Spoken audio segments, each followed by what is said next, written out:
Hello everybody, welcome to our class Passionate Learners. So in the last video related to research in education, we have discussed about the differences between qualitative and quantitative research. So now in this class, we will learn about the survey research design. So what is the survey research design?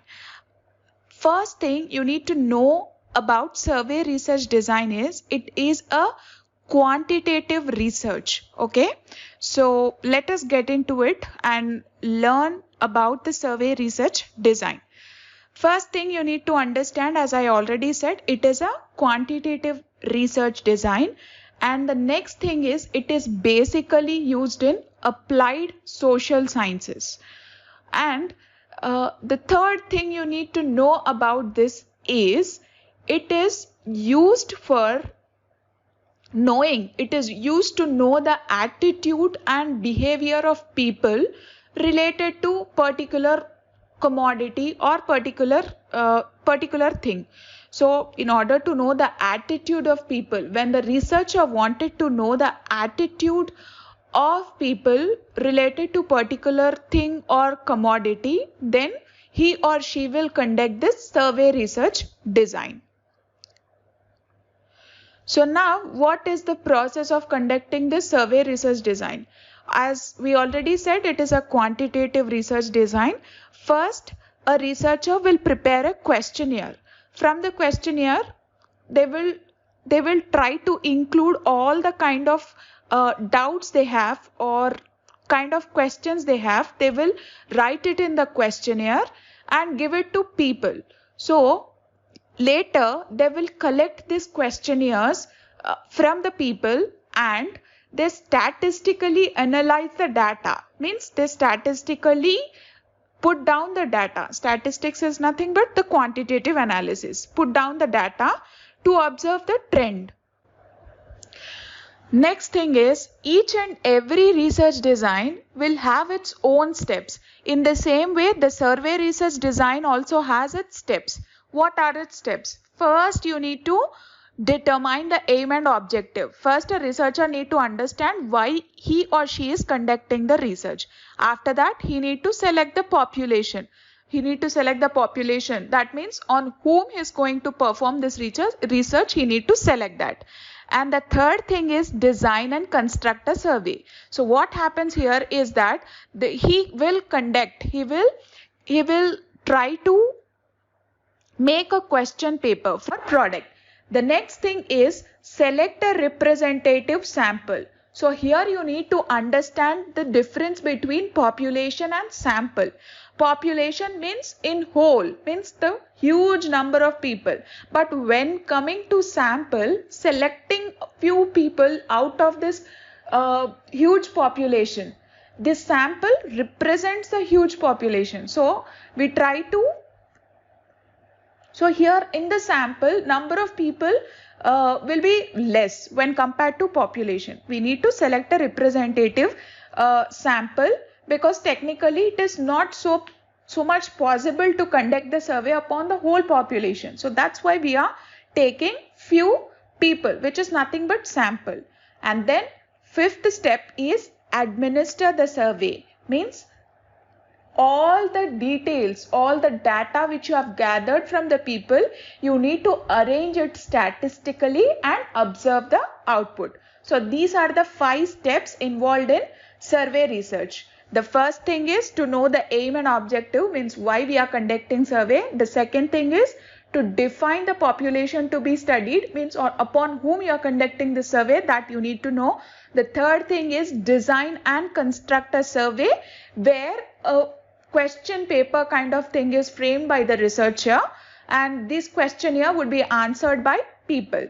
And next, selecting a representative sample. As it is not that much possible to conduct the survey upon the whole population, we are conducting the survey on few people, that is nothing but sample. And finally, to administer the survey, which is nothing but to arrange the complete data statistically to get the result.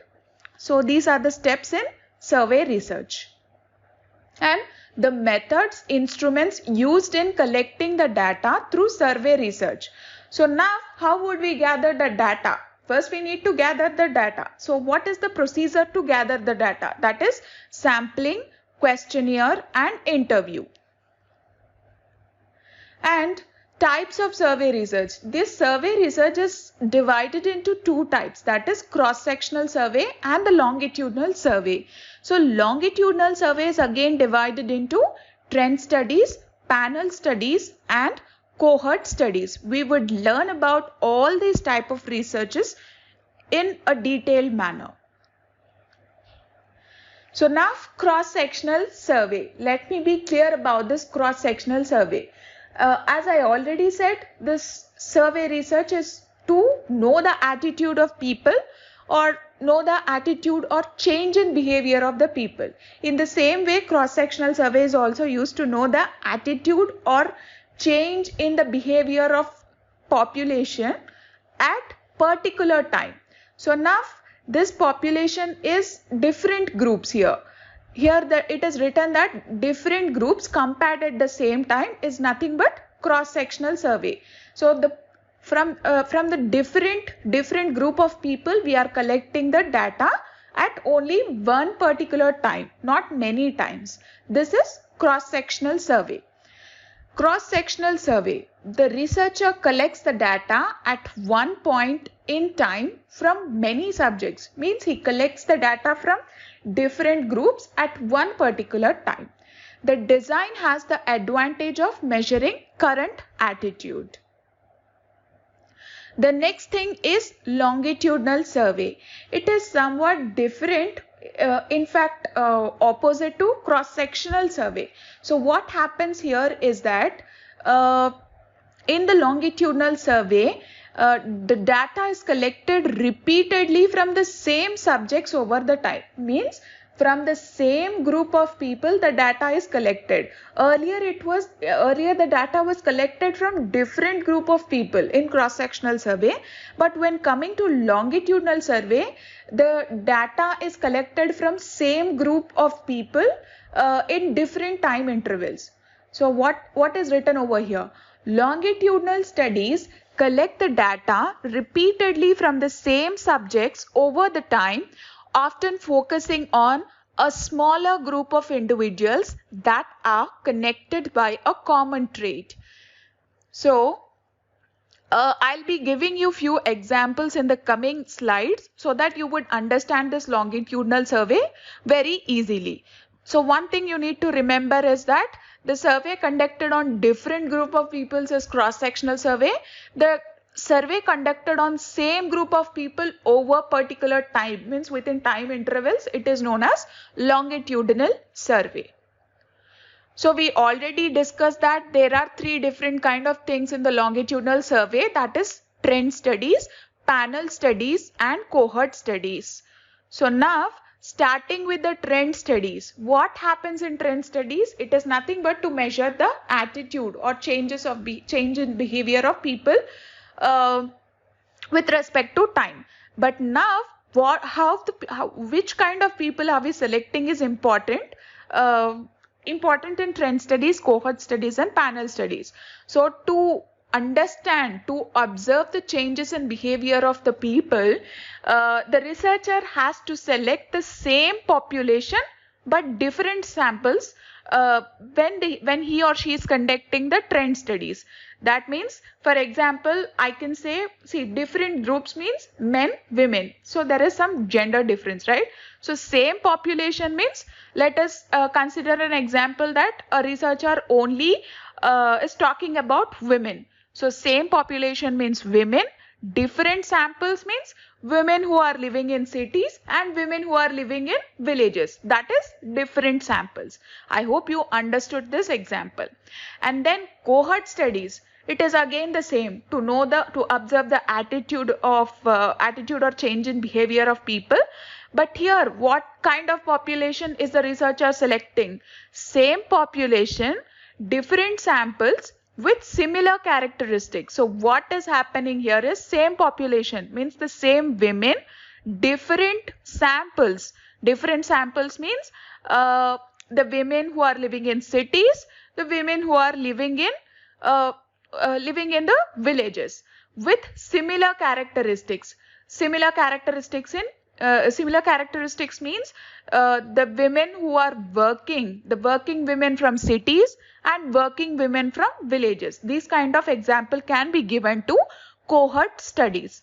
And when coming to panel studies, it is also to study the attitude and behavior of people with respect to time. But what is happening over here? Same population, same sample. Means same population in the sense same women population, same sample. Means we are considering only the city women, or else we can consider only the village women. So this is about the trend study, cohort study and panel study. I hope I'm clear with this topic and with this example also. If you feel that there is any doubt related to this, feel free to ask me the doubt in the comment section. And next is cross-sectional versus longitudinal. I've given an example here. See how cross-sectional and longitudinal are related to each other. If you want to study the relationship between smoking and stomach cancer, you first conduct a cross-sectional study to see if there is a link between smoking and stomach cancer. And you discover that a link exists in men but not in women. So by conducting the cross-sectional survey first, we realized that the smoking is affecting men when compared to women. So in the next process, what we do is you then decide to design a longitudinal study to further examine this relationship in men. So how much is it affecting in men? You can do or understand it through longitudinal survey. Without the cross-sectional study first, you would not have known to focus on men in particular. So first thing you need to know means cross-sectional survey, where you are surveying different group of people. So if you understand the different group of people first, then you can come to particular thing, that is single group. So any research, if you wanted to conduct any survey research design, first level is cross-sectional and the second level is nothing but longitudinal survey. So this is all about the survey research design and types in it. I hope you understood this whole session, and thank you so much for watching this video, guys. If you like this video, please do like, share, comment and subscribe to Passionate Learners. Thank you so much.